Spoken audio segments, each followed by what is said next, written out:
The Olympics are over. You guys, I thought it was going to be more. Like, oh man.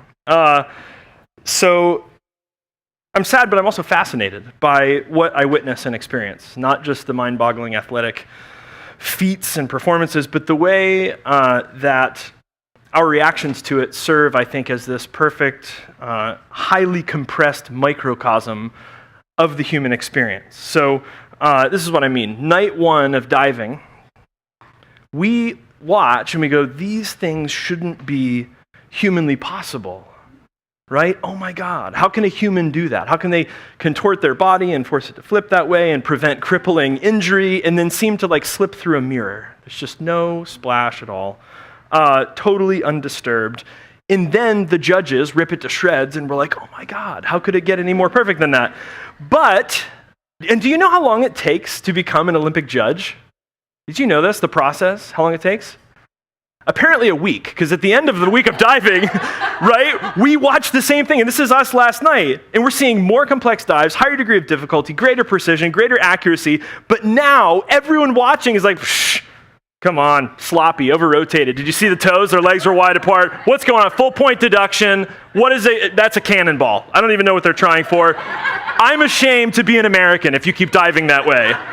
Right? It's been a week, and we've gone from like, this shouldn't be possible, to all of a sudden we can just absolutely rip anyone to shreds. Until we realize, wait a minute, I've never done anything like that in my life, except for the one like belly stinger at the YMCA on the springboard. But we have this ability so quickly to become so self-righteous, delusionally so, and end up looking down on people for the stupidest reasons, over the silliest things. And so tonight we're wrapping up this summer of coloring parables in with our own experiences. Shout out to Ryan Cooper, and I'm pissed that he's not in the room, but he sent us this amazing, not only coloring sheet, but crafting sheet where you get to glue little people on there. Amazing. And thanks to all of our artists. How about a hand for all of our artists?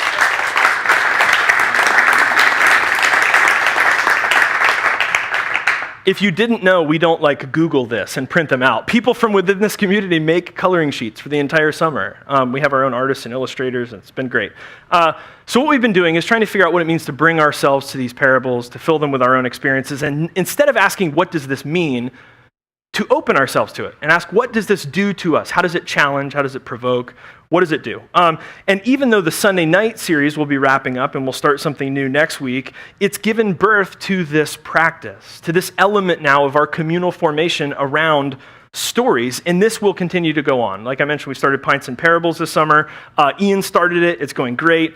And we're going to be utilizing many new voices throughout the fall to continue to lead. This week, our own Trista Calvin is going to be leading it. She's been sort of an anchor on Tuesday nights at Persimmon Hollow. And so one of the things we said is from the beginning, that the gift of parables, one of their gifts is they offer this inexhaustible wealth of provocation and challenge and depth and meaning. It's like approaching a great piece of art. You don't walk up once and go, oh, well, now I've seen it. You can continue to come back over and over, and it always has something new. And so Ian did this parable of the workers in the vineyard as a sermon during the summer. It's probably been on a month ago, 5 weeks ago. Trista is going to do the same parable again.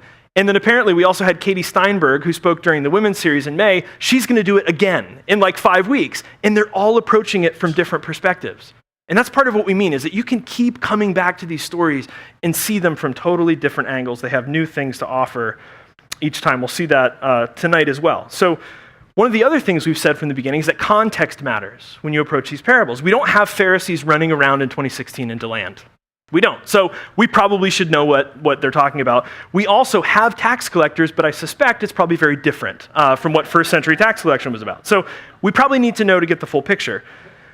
But at the same time, as important as context is, we've also said there's also some sort of like unconditional core of disruption in these parables that seems to transcend context, that seems to transcend the thousands of years that have